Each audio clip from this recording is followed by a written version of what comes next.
Magandang araw po sa inyong lahat. Sabay-sabay po nating pakinggan ang kwento ng isang matapang na mandirigma na nakikipaglaban sa mga aswang na si Logan.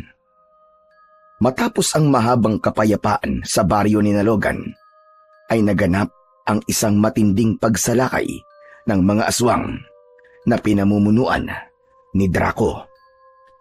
Tumakas siya sa kanilang baryo kasama si Pablo at Lolo Matias.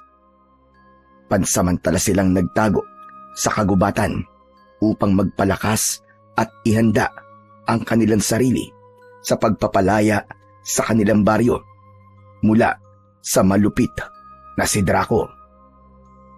Ngunit magiging matagumpay nga ba si Logan sa kanilang misyon kung hindi nila kayang magkaisa ni Pablo?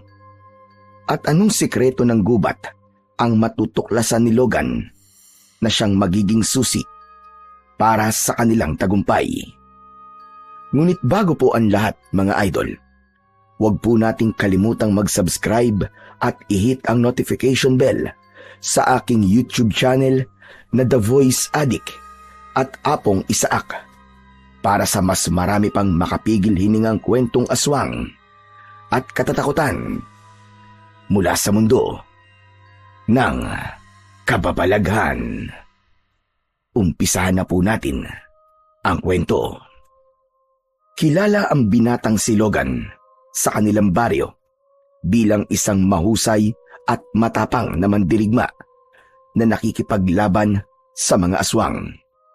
Ang kanyang angkan ang nanguna sa pakikipaglaban noong isang grupo ng mga aswang ang sumalakay at tinangkang sakupin ang kanilang lugar. Nang dahil sa husay at tapang ng buong pamilya ni Logan, ay nagtagumpay ang baryo nila sa digmaan sa pagitan ng mga tao at ng mga aswang. Sa kasalukuyan ay mag-isa na lang na namumuhay si Logan. Patay na ang kanyang mga magulang, habang ang dalawa niyang mas nakakabatang kapatid ay mas pinili ang normal na buhay at nanirahan ang mga yon sa ibang lugar. Habang si Logan ay piniling manatili sa kanilang baryo upang maging isa sa mga tagapagtanggol kung sakaling muling sumalakay ang mga aswang. Isang umaga, abala si Logan sa pagsisibak ng kahoy sa harapan ng kanyang kubo. Wala siyang pang-itaas, kaya lantad ang kanyang matipunong pangangatawan. Lahat ng mga dalagang nakakakita sa kanya ay kinikilig at napapahagikgik.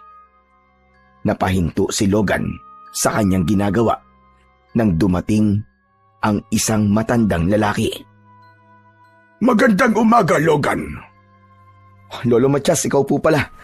Ano po't napanrito ka ng ganito kaaga? May kailangan kasi ako sabihin sa iyo. Isang mahalagang bagay. Nanaginip ako kagabi at sigurado ako na isa yung pangitain tungkol sa ating baryo. Ano pong nakita niyo sa inyong panaginip, Lolo Matias? Magulo ang aking panaginip, pero nakita ko ang pagdanak ng dugo at napakaraming bangkay na nakaandusay. Nilamon ang kadiliman ng ating baryo. At sa gitna ng lahat ng iyon, ay isang mabangis at nakakatakot na aswang ang aking nakita. Si Draco. Malakas ang pakiramdam ko, Logan. May posibilidad na magbalik si Draco dito sa baryo natin upang muling subuking angkinin ang ating lugar at gawing alipin ang mga tao rito. Si Draco? Teka, parang imposible naman pong mangyari yan. Hindi ba't matagal na siyang nakakulong sa kuweba ng kadiliman? Hindi na siya makakawala ron. Dahil isa kayo sa nagsagawa ng ritual upang hindi na siya makatakas sa kuwebang yun. Yan nga rin ang aking ipinagtataka.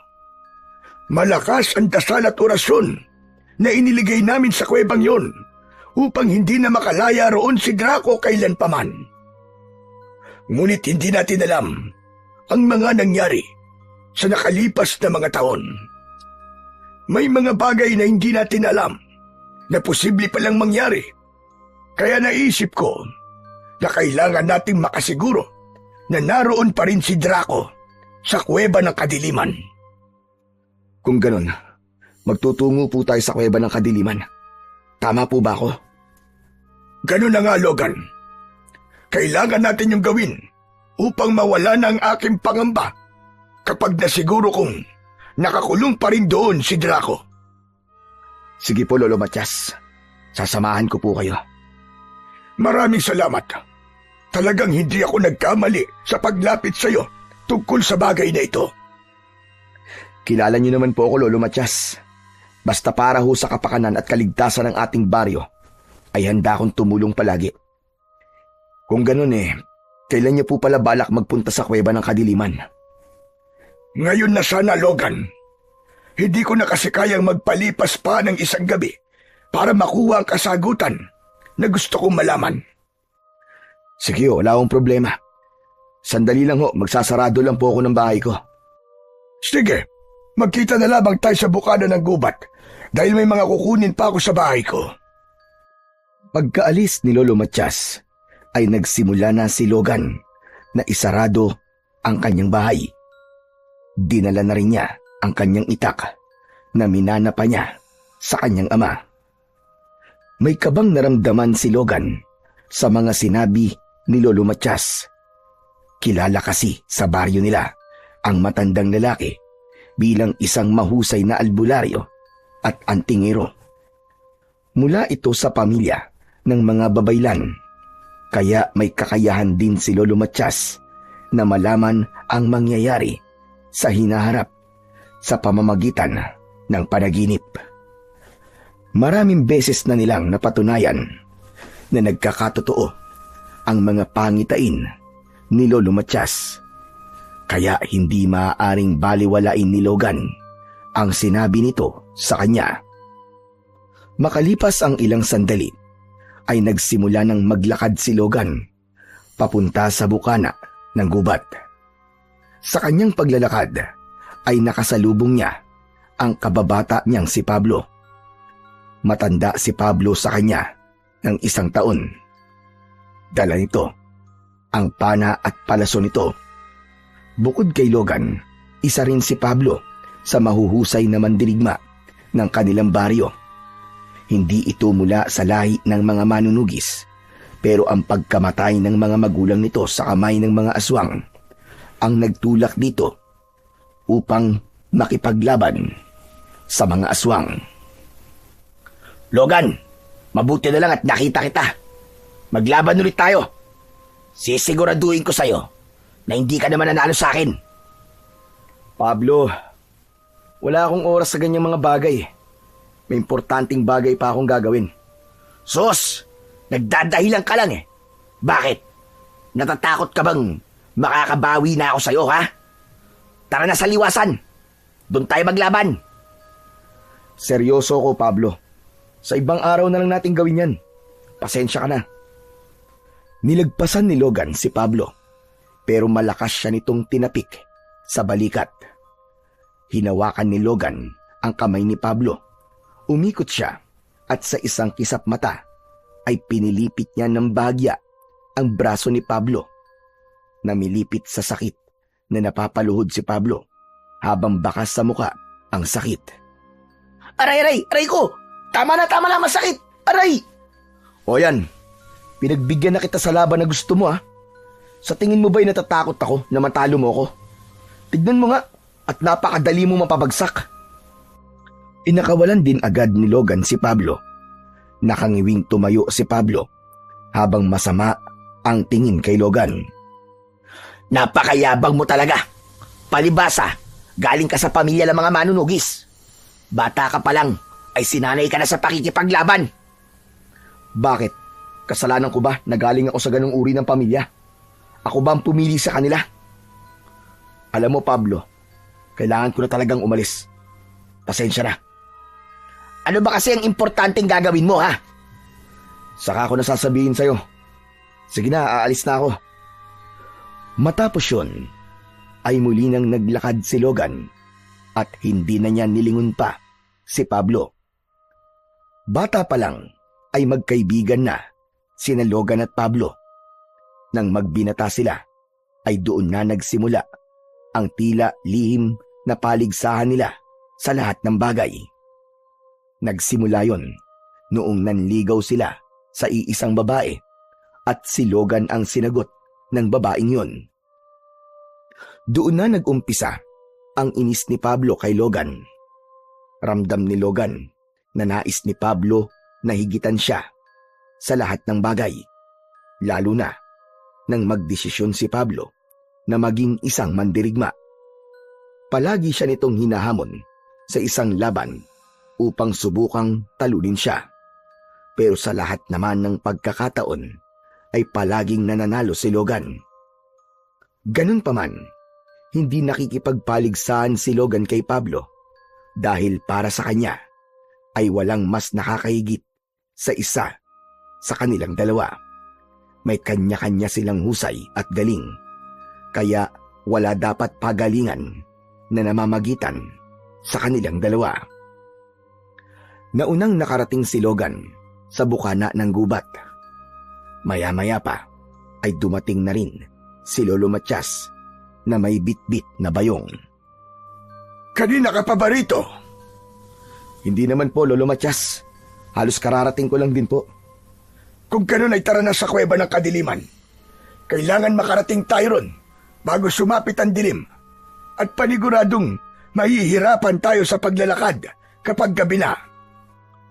Aalis na sana sina Logan at Lolo Matias nang nakita nila si Pablo na papalapit sa kanila.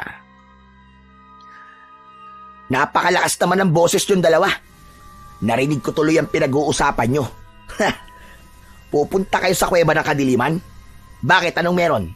Bakit kayo magtutungo ron? Hindi mo na kailangang malaman, Pablo. Nagmamadali kami ni Logan at kailangan na naming umalis. Teka, sandali lang. Alam kong importante ang dahilan nyo kung bakit kayo pupunta sa kuweba ng kadiliman. Hindi ba't doon nakakulong si Draco? Ano ba talaga nangyayari? Ang damot nyo naman sa impormasyon.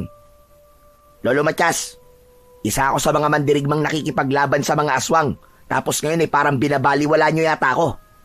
Bakit, Lolo Matias? Si Logan lang ba ang gusto nyong isama sa pupuntahan nyo? Lolo, siguro po ay tama si Pablo. Karapatan niyang malaman kung anong dahilan kung bakit tayo magtutungo sa kuweba ng kadiliman. Mabuti naman at naisip mo yan, Logan. Ano, Lolo Matias? Sabihin mo na sa akin ang dapat kong malaman. Ay nako, sige. Sasabihin ko na sa iyo ang pakay namin sa kuweba ng kadiliman.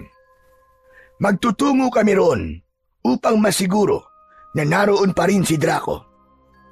Nakakita kasi ako ng pangitain na sumalakay si Draco sa ating baryo. Natatakot ako na baka nakahanap na ng paraan si Draco para makatakas sa kanyang kulungan. Kung ganon, ay kailangan ko sumama sa inyo, Lolo Matias. Hindi pwedeng dalawa lang kayo na magtutungo roon. Oo na, sige na. Kung gusto mo sumama ay sumama ka na. Tara na, at nasasayang na ang ating oras. Matapos yun, ay sinimulan na nila ang paglalakbay patungo sa kuweba ng kadiliman. Kilala ni Logan si Pablo, kaya alam niyang hindi ito papayag na hindi nila ito isama sa mga ganong gawain. Kaya naman, hindi na siya tumutol nang pumayag si Lolo Matias na sumama ito sa kanila. Makalipas ang ilang oras, ay patuloy pa ring naglalakad ang tatlo. Nakakaramdam na si Logan ng pagod at pananakit ng mga paa, pero hindi niya ninanais na magpahinga kahit sandali. Hindi ba pwedeng magpahinga na tayo kahit saglit lang? Kanina pa tayo naglalakad ah. Hindi ba kayo nakakaramdam ng pagod? Napapagod din kaming kagaya mo. Pero hindi tayo maaaring magsayang kahit 1 segundo. Kahit 5 minutong pahinga lang naman eh. Para namang napakatagal ng 5 minuto. Kung napapagod ka na, ay maaari ka nang bumalik sa baryo, Pablo. Hindi ko kailangan ng isang reklamador na kagaya mo sa paglalakbay na ito. Gusto ko lang naman magpahinga eh. Reklamador na kagad. Pabihira naman yan, oo. Bakit kasi hindi ka rito gumaya kay Logan na walang reklamo?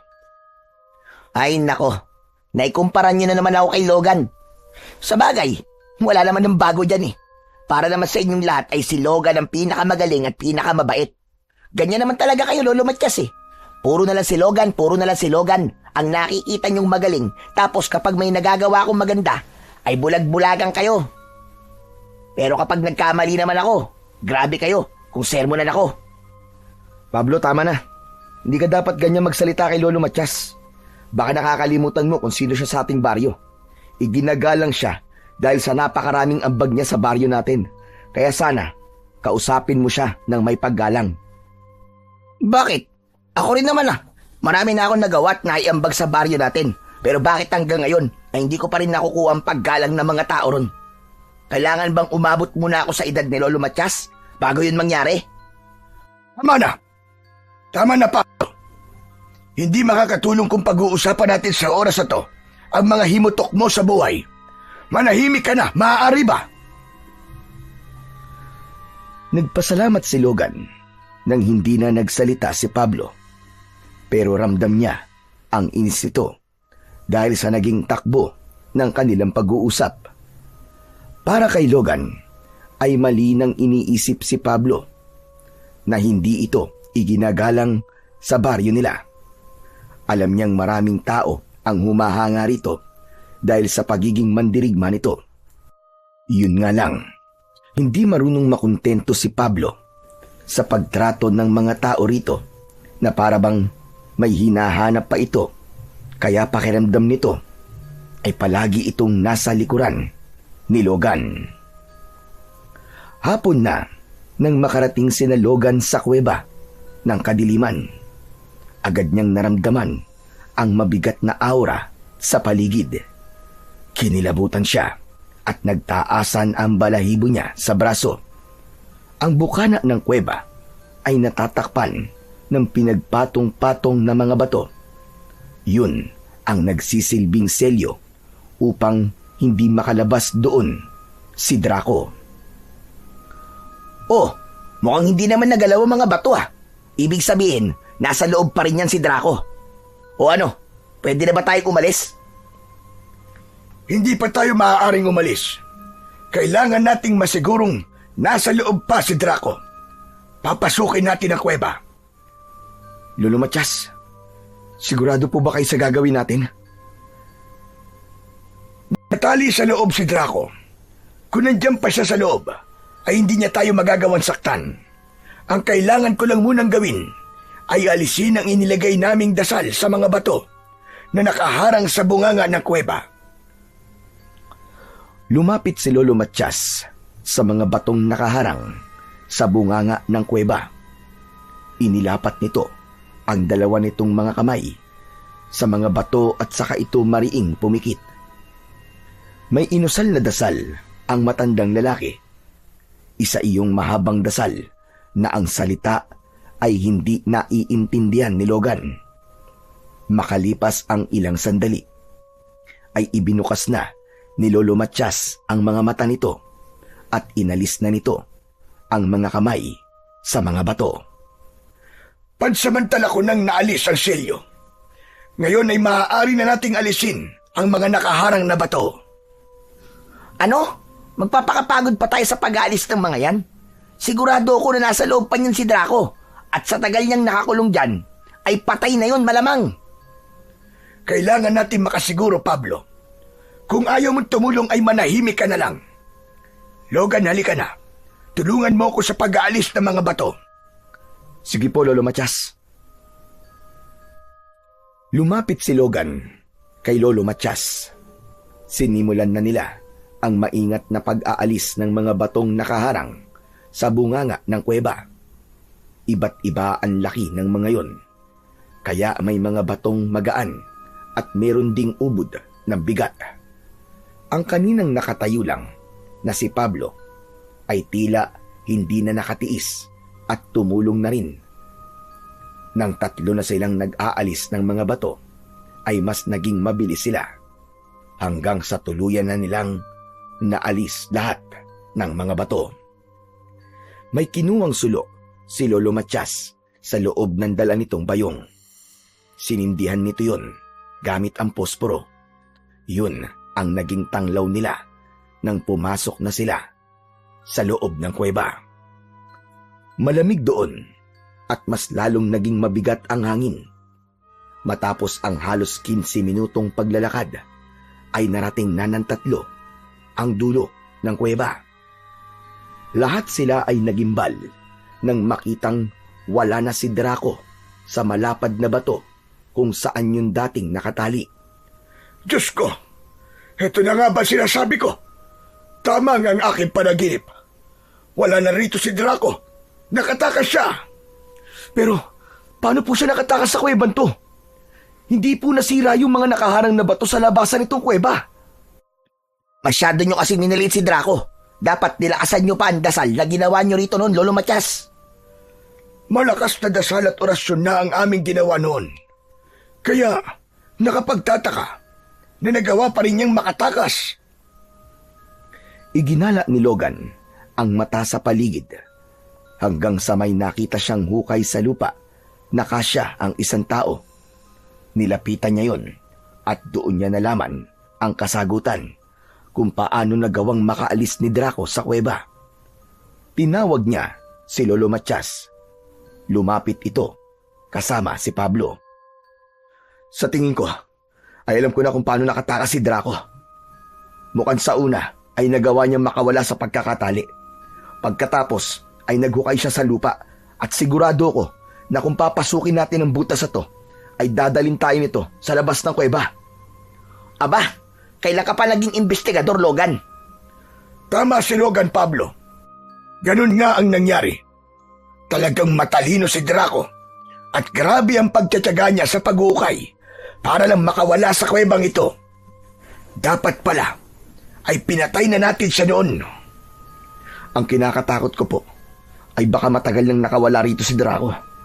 Kung matagal na kasi, malamang ay naipon na niya ang kanyang mga alagad na aswang. Kaya hindi malabong anuman sandali ay aatake na sila sa baryo natin.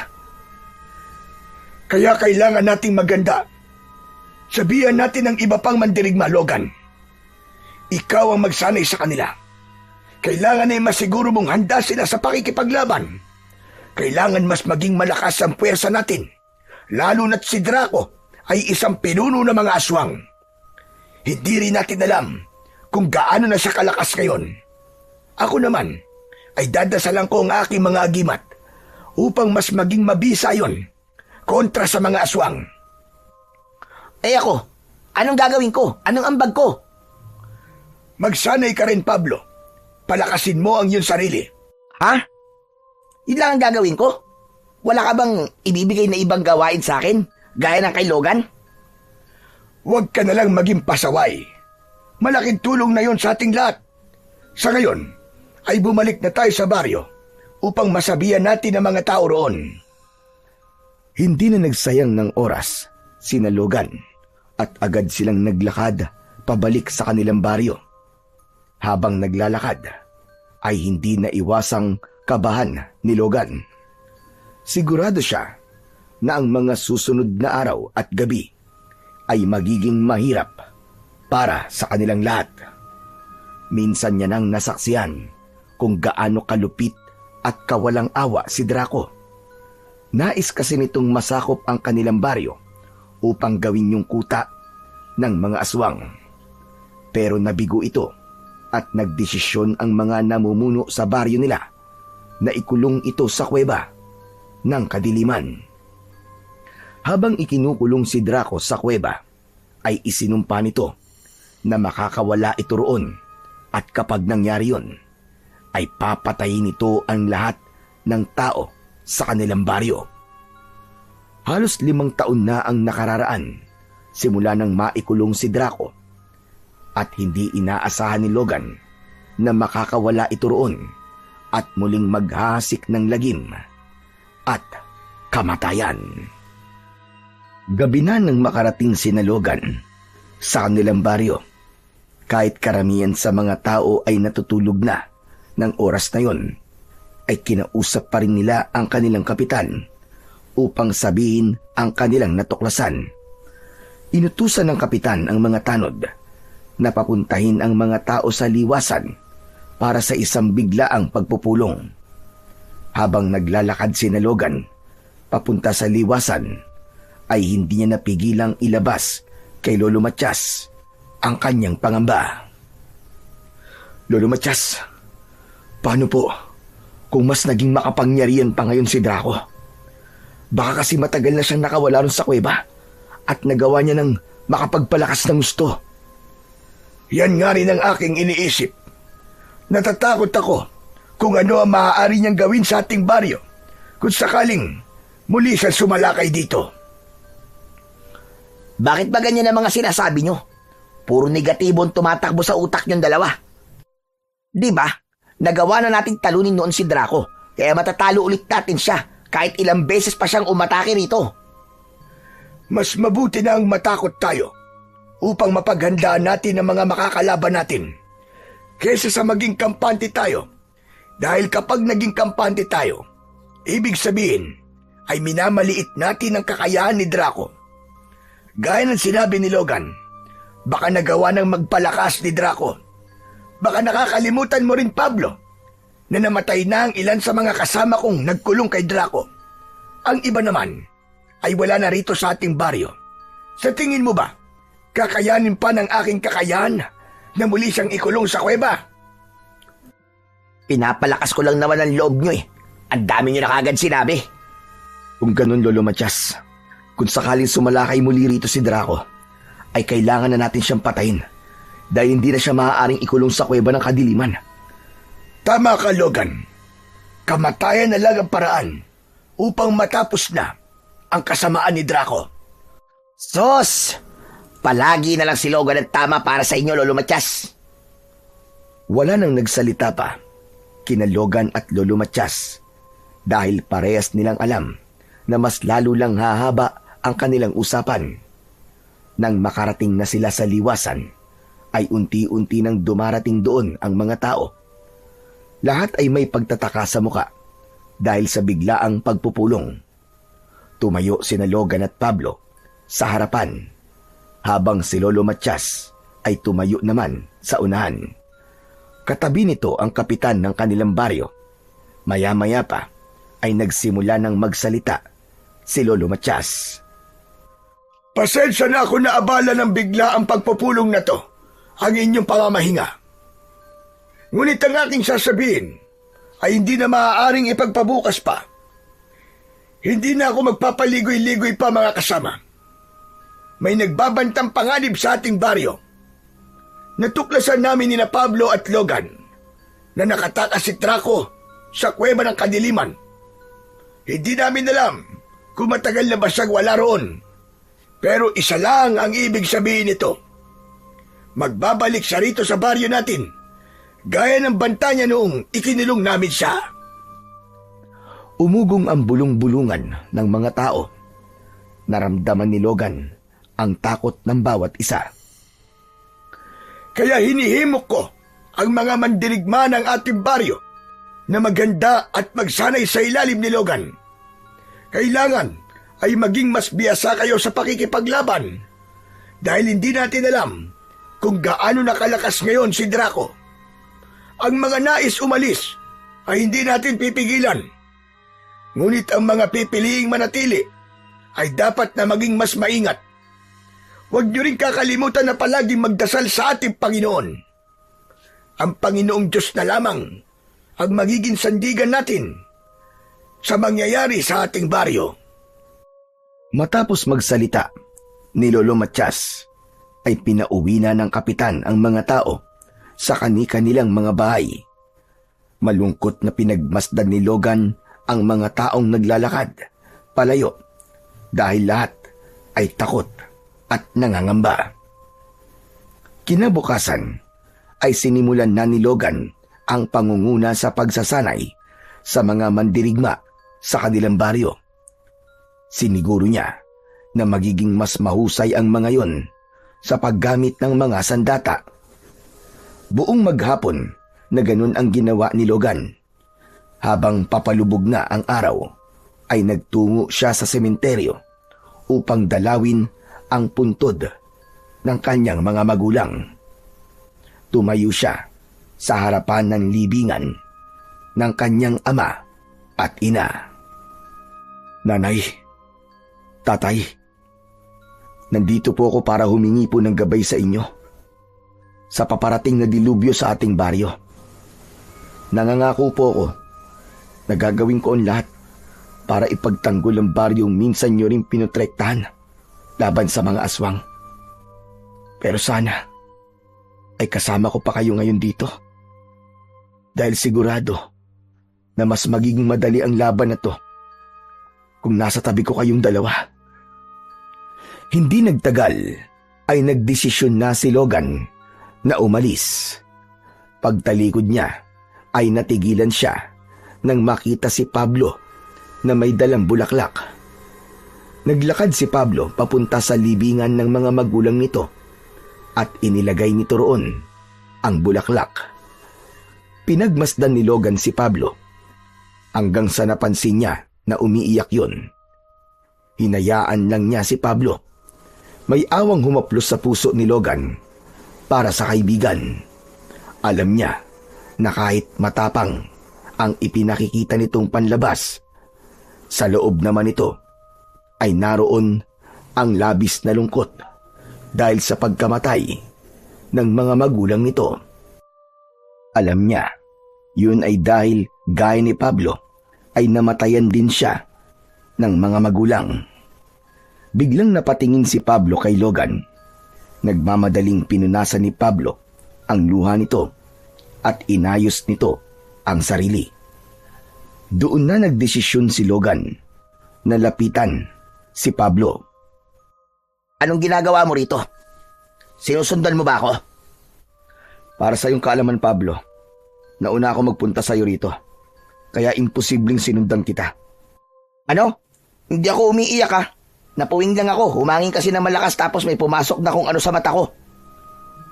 Wala naman ako sinabing umiiyak ka. Saka Pablo, huwag mong ikahiya ang pag-iyak mo. Hindi yan kabawasan sa pagkalalaki mo. Alam ko ang pakiramdam ng nawalan ng magulang dahil parehas natin pinagdaanan yon. Aaminin ko, hanggang ngayon, nasasaktan at umiiyak pa rin ako. Hindi ka ba marunong makaintindi? Sinabi lang hindi ako umiiyak eh. O sige, kung di ka umiiyak, hindi na. Sinasabi ko lang naman na walang masama sa pag-iyak. Sige na, mauna na ako sa'yo. Mag-iingat ka sa pag-uwi mo. Teka, sandali lang. O bakit? Logan, gaano ka kasigurado na matatalo at mapapatay natin si Draco sa sandaling sumalakay siya muli? Sa totoo lang, hindi ko alam, Pablo.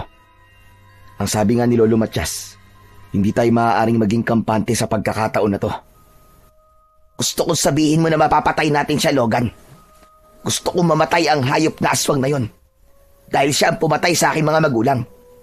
Ang kamatayan lang niya ang magbibigay ng hustisya sa nangyari sa tatay at nanay ko. Kaya kailangan nating maganda, Pablo. At sa pagkakataong to, ay wag na nating maliitin si Draco. Huwag kang mag-alala. Dahil nasa panig tayo ng kabutihan. Nasa panig natin ang Panginoong Diyos. Kaya siguradong magwawagi tayo. Marahang tinapik ni Logan sa balikat si Pablo bago niya ito iniwanan sa sementeryo. Nang sandaling yun, ay hindi napigilan ni Logan na manghinayang sa pagkakaibigan nila ni Pablo.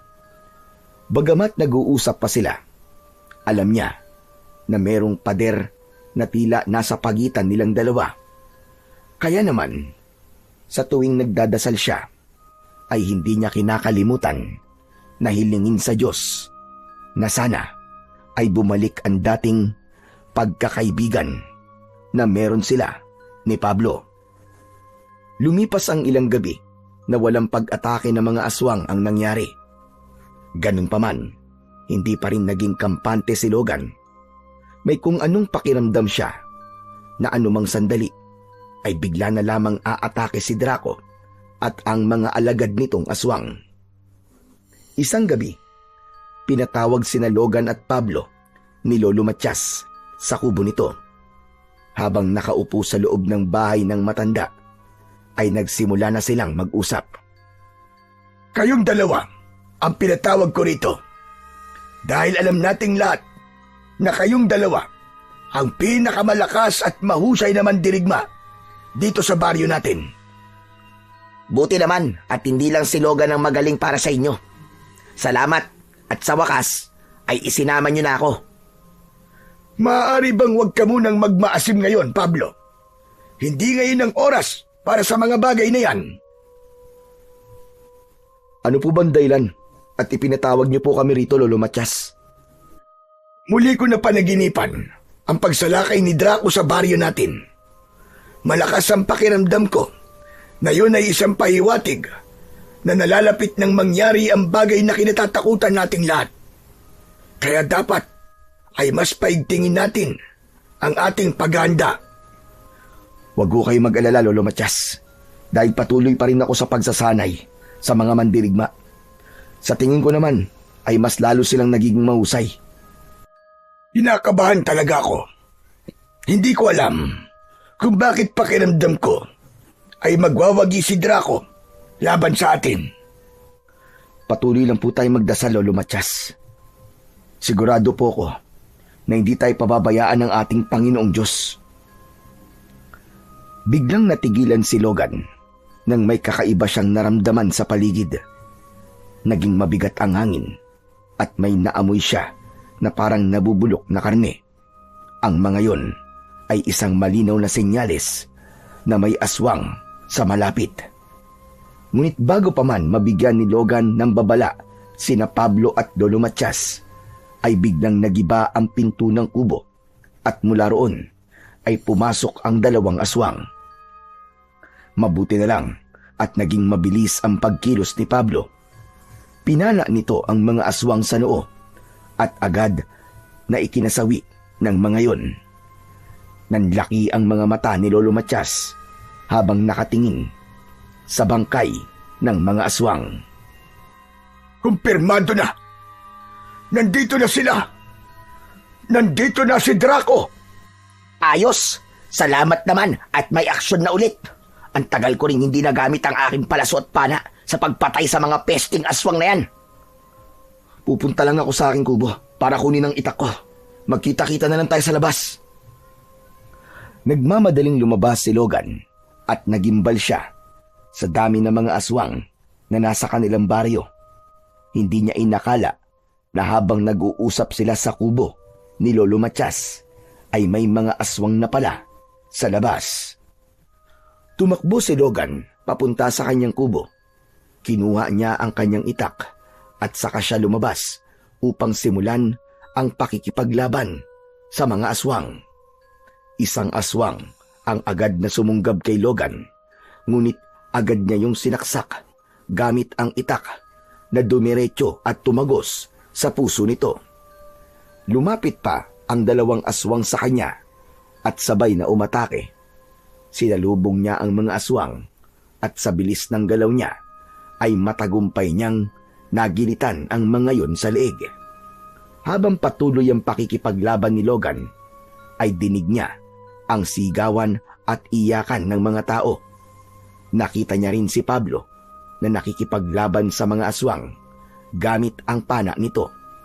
Samantala, si Lolo Matias ay buong tapang na hinarap ang mga aswang gamit ang isang itak.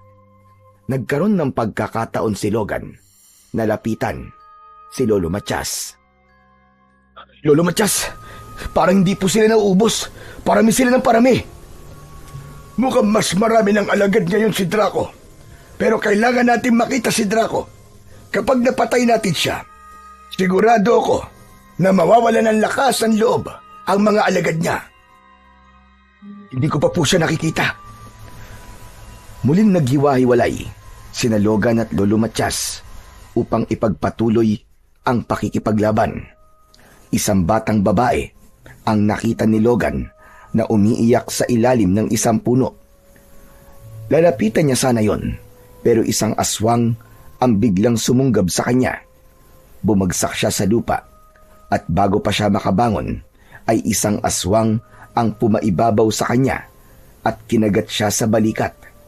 May 2 aswang pa ang dumating at kinagat siya ng mga yon sa iba't ibang parte ng kanyang katawan. Malakas na napasigaw si Logan dahil sa labis na sakit. Ang buong akala ni Logan ay katapusan niya na, pero may mga palaso na tumusok sa ulo ng mga aswang na umaatake sa kanya. Sabay-sabay na bumagsak ang mga aswang. Agad na kinuha ni Logan ng itak na nabitiwan niya. Biglang dumating si Pablo at inilahad nito ang isa nitong kamay. Maraming salamat, Pablo. Salamat sa pagliligtas mo sa buhay ko. Akala ko pababayaan mo na ako eh. Mamaya ka na magdrama. Tumayo ka na dyan. Tinanggap ni Logan ang kamay ni Pablo. Hinila siya nito. Muling napasigaw si Logan dahil sa sobrang sakit ng mga sugat niya sa kanyang katawan. Bahagya na rin siyang nakaramdam ng panghihina dahil sa mga dugong nawawala sa kanya. Muntik pang mapaluhod si Logan pero mabilis siyang naalalayan ni Pablo. O ano? Kaya mo pa bang makipaglaban? Kailangan kong kayanin. Tayo na lang ang inaasahan ng mga tao. Hindi. Hindi mo na kayang lumaban. Napakarami mo ng sugat at marami ng dugong nawawala sa'yo. Halika na. Kailangan mailayo kita rito. Huwag mo kong ilalayo, Pablo. Makikipaglaban pa ako. Bitiwan mo ako. Huwag ka nang matigas ang ulo. Baka pag pinilit mo pa makipaglaban, ay makasama mo na ang mga magulang mo sa kabilang buhay. Wala nang nagawa si Logan. Nang isampa siya ni Pablo sa likod nito, mabilis itong tumakbo palayo sa labanan hanggang sa narinig nila ang pagtawag ni Lolo Matias sa kanilang likuran. Sandaling huminto si Pablo at nang makalapit si Lolo Matias sa kanila, ay may mga sugat din ito. Anong nangyari kay Logan? Hindi niyo po ba nakikita? Sugatan siya. Pinagtulungan siya ng 3 aswang. Ibaba mo ako, Pablo. Ibaba mo ako. Kailangan ko pa makipaglaban.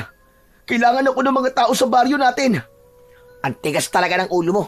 Sa tingin mo ba'y makakalaban ka pa sa kondisyon mo ngayon? Hindi mo na nga kayang makatayo na mag-isa eh. Magtago na muna tayo sa ngayon. Hindi pwedeng isa sa atin ang mamamatay dahil mas lalong mawawala ng pag-asa ang mga tao rito. Tara na, sumunod kayo sa akin. Nauna si Lolo Matias, kina Logan at Pablo. Sinundan ito ni Pablo hanggang sa makalayo na sila sa pinangyayarian ng laban. Nagtago sila sa likod ng isang malaking bato. Inihiga ni Pablo si Logan sa lupa. Mula roon ay dinig pa rin nila ang sigawan ng mga tao. Lolo Matias, ang mga tao, kailangan nila ng tulong natin. Bago mo tulungan ng ibang tao, ay kailangan mo munang tulungan ang sarili mo, Logan. Hindi mo na kaya makipaglaban. At kung ipipilit mo ang gusto mo, sigurado ko na mapapatay ka ng mga aswang. Nang halos hindi na maigalaw ni Logan ang kanyang katawan, ay napagtanto niya na hindi na talaga niya kayang makipaglaban sa kalagayan niya. Pakiramdam niya ay dinudurog ang puso niya ng sandaling yun. Alam niya na marami ng tao ang napatay ng mga aswang at masakit para sa kanya na wala siyang magawa para tulungan o iligtas ang mga yun. Lolo Matias, bakit parang mas lumakas sa mga aswang? Hindi ba mga pangkaraniwang aswang lamang sila? Sa palagay ko, ay nakakonekta ang lakas ng mga aswang kay Draco. Kumbaga, iisa na sila ngayon. Hindi ko alam kung paano yun nagawa ni Draco, pero yun lamang ang makakapagpaliwanag kung bakit mas lumakas ang mga alagad ni Draco. Kung ganon, kailangan nating mapatay si Draco at tapos na ang problema natin. Kaya lang, hindi ko pa rin nakikita si Draco. Ang bihira. Nasaan ba ang hayop na yon at ayaw pang lumabas? Matapos yung sabihin ni Pablo, ay biglang tumahimik ang paligid. Pilit na tumingin si Logan sa pinanggagalingan nila. Nakita niya ang pagdating ng isang aswang na matangkad at may malaking katawan. Hindi siya maaaring magkamali. Si Draco ang aswang na yon. Si Draco, dumating na siya. Ano, sugurin ko na ba siya? Hindi siya sasantuin ng palaso ko. Huwag mo na, Pablo. Parang pagpapakamatay ang gagawin mo na yan. Hindi pa natin siya kaya. Lalo na't sugatan si Logan. Maya-maya ay narinig nila ang nakakatakot at malaking boses ni Draco. Sa wakas, nangyari na ang matagal kong inakasama. Napabagsak ko na ang baryong ito.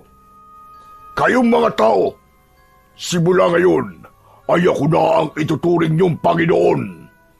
Kaya lumahod kayong lahat at magbigay-pugay kayo sa akin. Sa takot ng mga tao, ay napilitang lumuhod ang mga yon sa harapan ni Draco. Ganyan nga. Sambahin niyo ko dahil simula sa gabing ito ay nakasalalay na sa akin ang inyong mga buhay. Lahat na susuway sa akin ay kamatayan ang kaparusahan. Simula ngayon ay mga alipin ko na kayong lahat. Ngunit nasaan na si Logan at ang matandang si Matias? Bakit hindi ko sila nakikita? Logan! Matias! Nasa na kayo? Bakit hindi kayo magpakita sa akin? Bakit hindi ako nabanggit ng mukong na yun? Hindi ba niya ako kilala?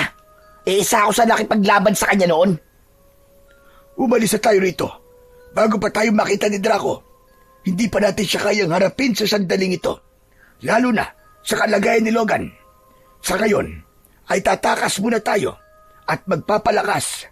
O kaya, ay maghanap tayo ng paraan para matalo si Draco. Pablo, buhatin mo na si Logan. Sa gubat tayo magtatago.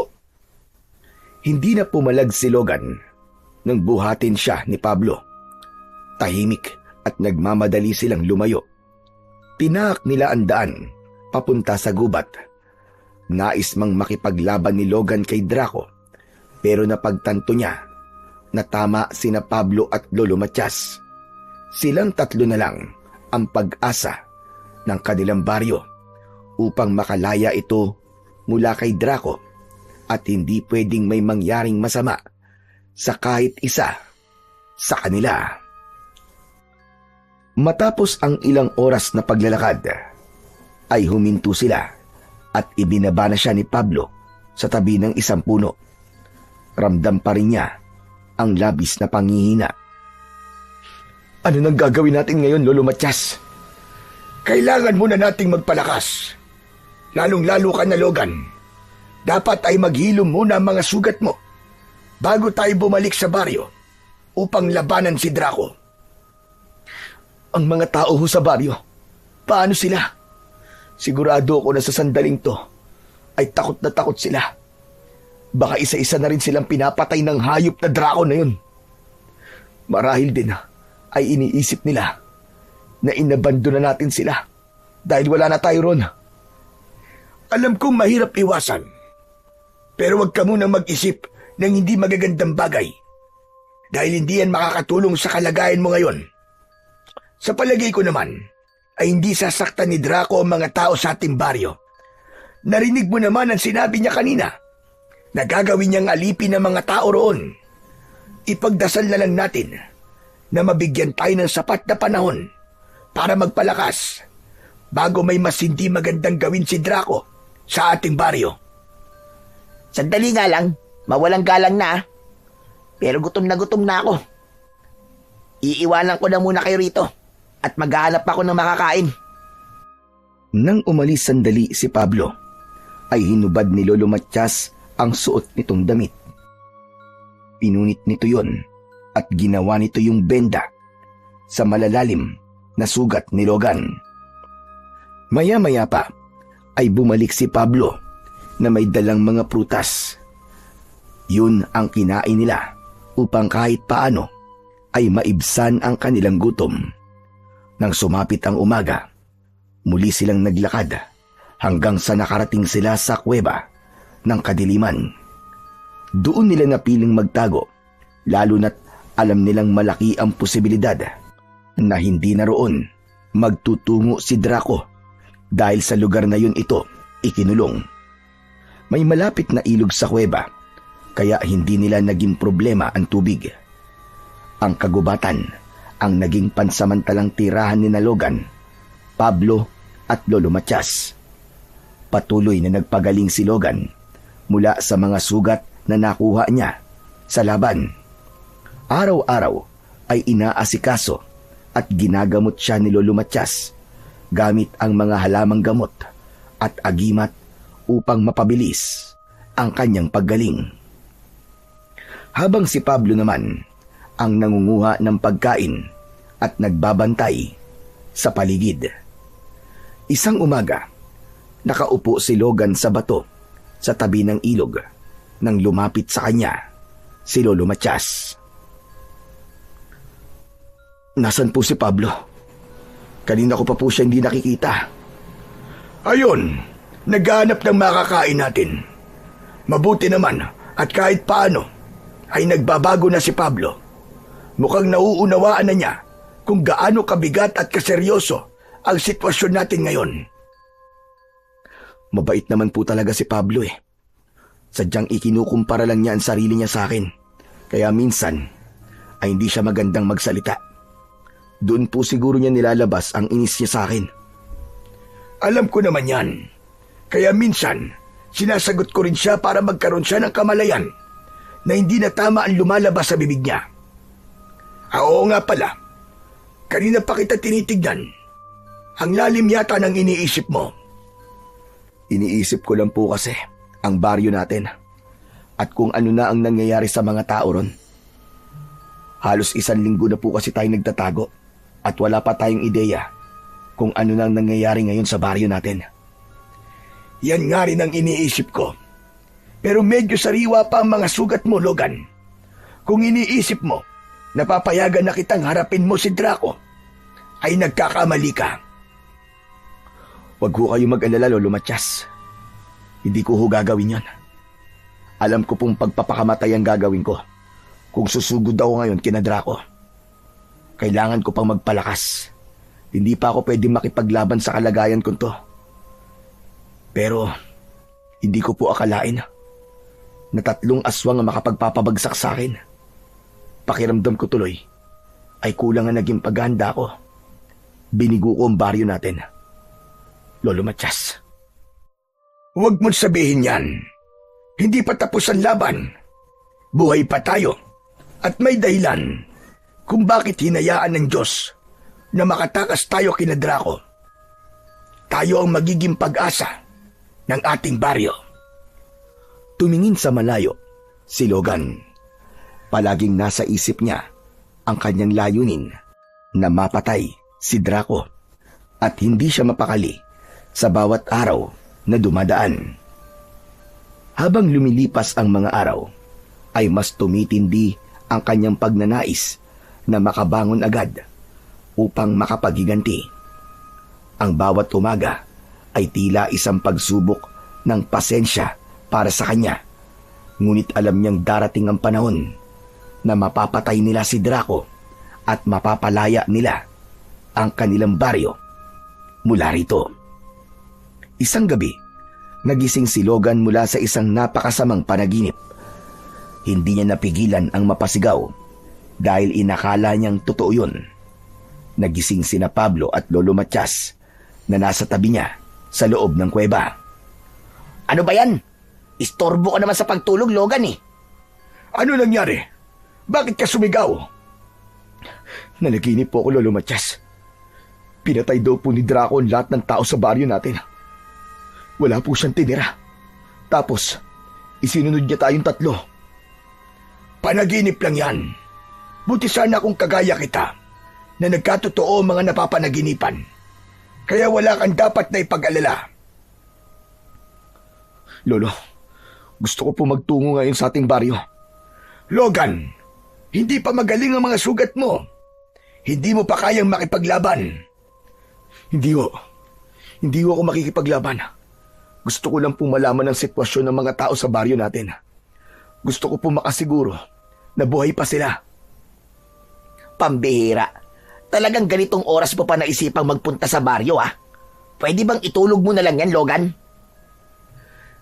Hindi ko kayang matulog na lang matapos ng panaginip kong yun. Nag-aalala na talaga ako sa mga tao sa baryo. Lolo, pupunta po muna ako ron. Tatayo sana si Logan, pero mahigpit na hinawakan ni Lolo Matias ang braso niya. Hindi pa kita pinapayagan na umalis, Logan. Dito ka lang. Hindi ka aalis. Masyadong mapangalib ang gagawin mo. Pero paano na po mga tao sa baryo natin, Lolo? Gusto ko lang pong malaman kung buhay pa ba sila at walang katotohanan ng panaginip ko. Pangako po, Lolo Matias, hindi po ako makikipaglaban. Kahit na, delikado pa rin ang gagawin mong ito. Panigurado na maigpit ang pagbabantay na gagawin roon ng mga alagad ni Draco. Pero kung gusto mo talagang magtungo sa baryo para alamin ang lagay ng mga tao ron, ay bukas ng umaga tayo doon magtutungo. Tayo? Ibig sabihin kasama ako? Pwede ba namang hindi? Maaari naman kaming dalawa lang ni Logan ang umalis kung ayaw mong sumama sa amin. Ay, Diyos ko. Bahala kayo sa buhay nyo. Basta wag na kayong maingay dyan at inaantok pa ako. Sige na, Logan. Pilitin mo matulog ulit. Pangako, bukas ng umaga ay magtutungo tayo sa baryo. Gusto mang umalis ni Logan ng oras na yon, ngunit alam niya na hindi siya magtatagumpay dahil pipigilan siya ni Lolo Matias.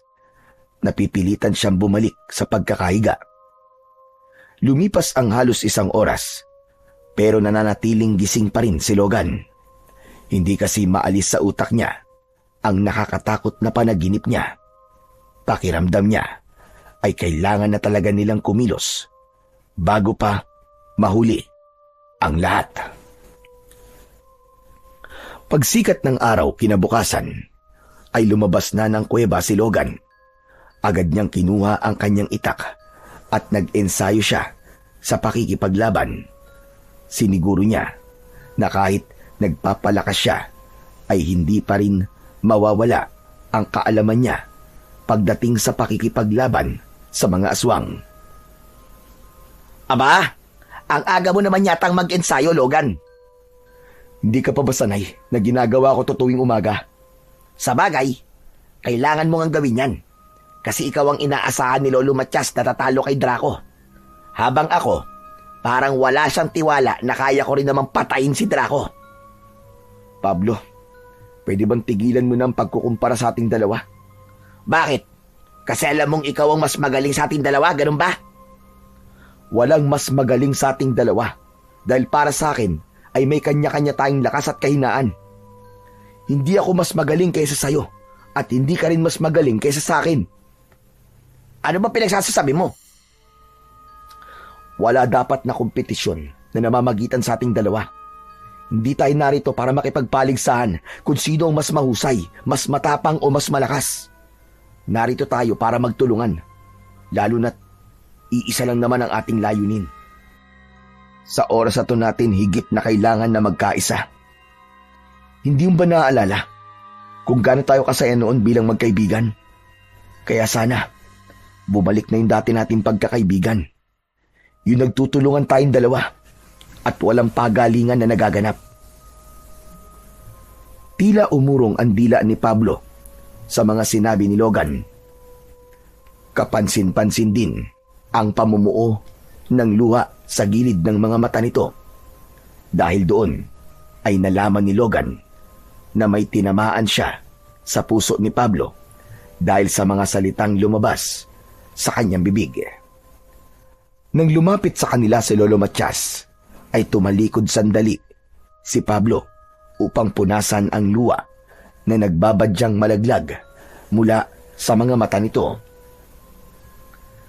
Baka naman nagtatalo na naman kayong dalawa. Magpaawat kayo at napakaaga pa. Hindi po, Lolo Matias. Nag-uusap lang po kami ni Pablo. Ganun ba? Oo nga pala, Logan. Handa ka na bang magtungo tayo sa baryo? Opo, Lolo. Handa na po ako. Kung ganun ay tara na. Pero ipapaalala ko sa'yo na hindi tayo pupunta roon para makipaglaban. Hindi tayo pwedeng makita ng kahit na sino, kahit ng mga taong nakatira roon. Pupunta tayo ron para alamin ang kalagayan ng mga tao. Nagkakaintindihan ba tayo? Opo, Lolo Matias. Mabuti naman. Gusto ko lang makasiguro na hindi ka gagawa ng bagay na ikakapahamak natin. O siya, tara na, para makabalik din kagad tayo. Pablo, total hindi ka sasama sa amin, ay maiwan ka rito. Magbantay ka. Tumango si Pablo. Matapos yun, ay nagsimula ng maglakad sina Logan at Lolo Matias patungo sa kanilang baryo. Habang naglalakad, ay paulit-ulit na nagdadasal si Logan na sana ay hindi totoo ang panaginip niya kagabi at buhay pa rin ang mga tao sa baryo nila. Ngunit hindi pa man sila nakakalayo nang biglang humabol sa kanila si Pablo. Oh, anong ginagawa mo rito? Sasama na lang po ako sa inyo. Paniguradong maiinip lang ako sa kuweba kasi mag-isa lang ako ron eh. Sige, pero huwag kang maingay doon. Kilala ko pa naman yung bunganga mo. Nagpatuloy na ang tatlo sa kanilang paglalakad.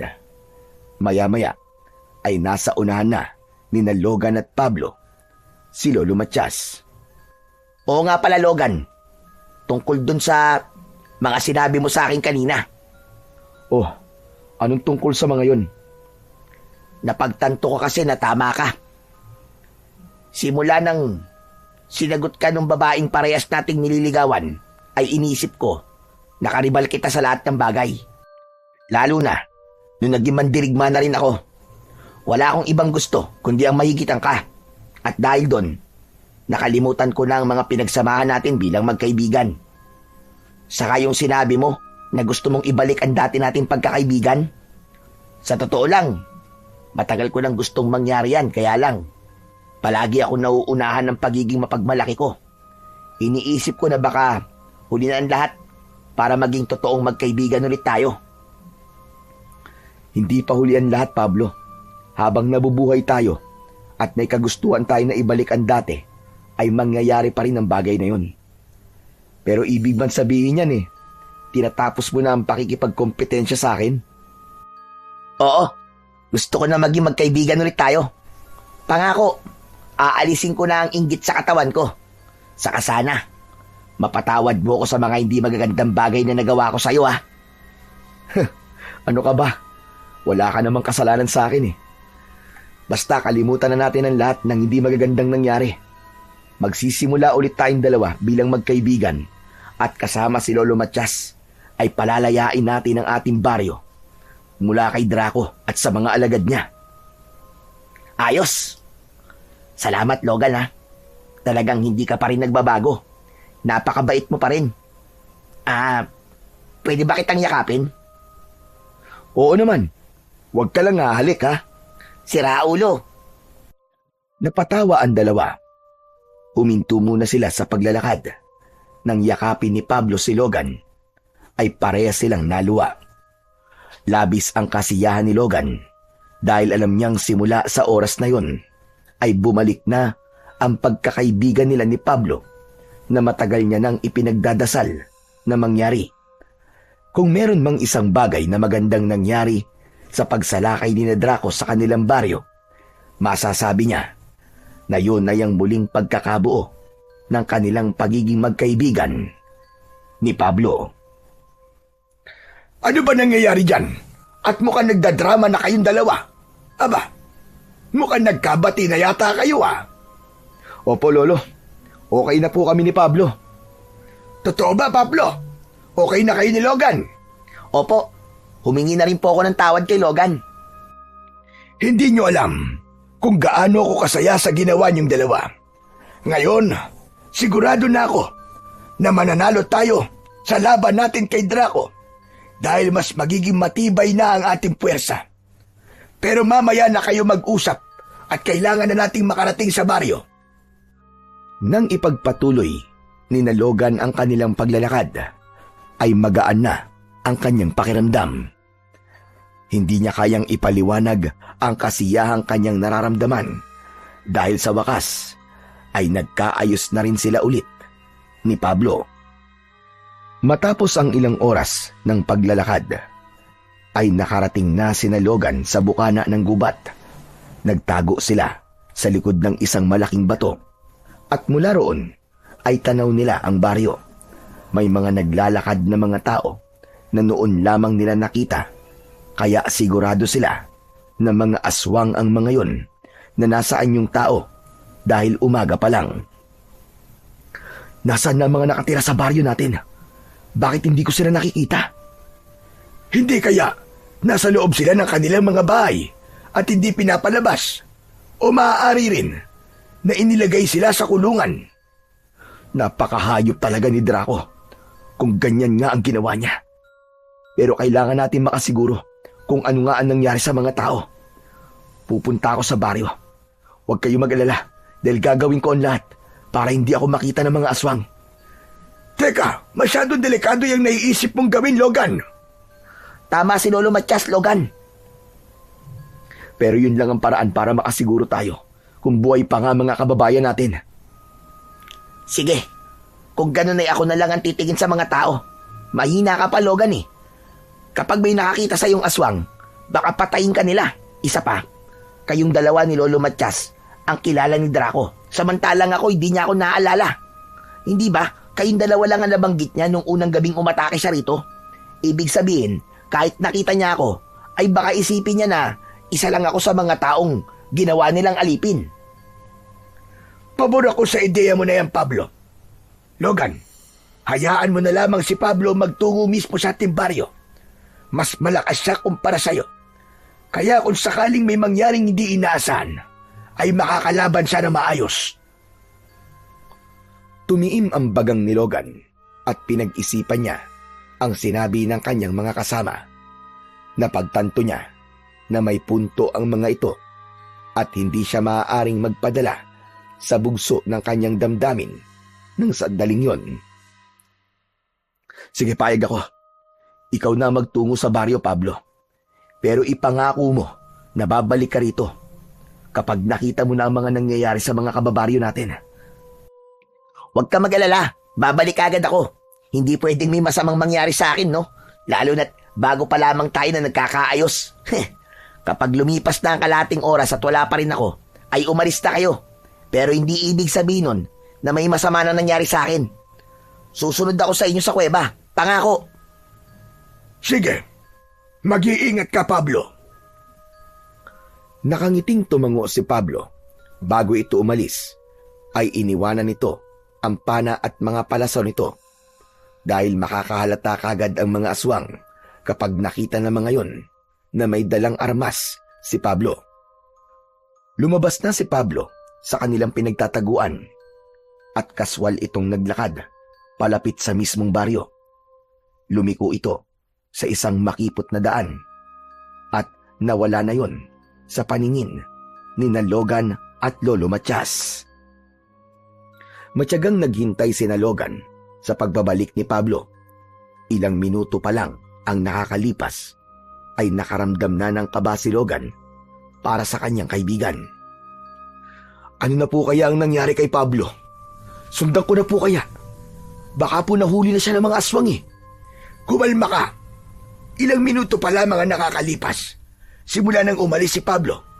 Isa pa, parang hindi mo naman kilala ang kaibigan mo. Tuso siya, kaya sigurado ko na makakaisip siya ng paraan para makatakas kung sakaling mahuli man siya.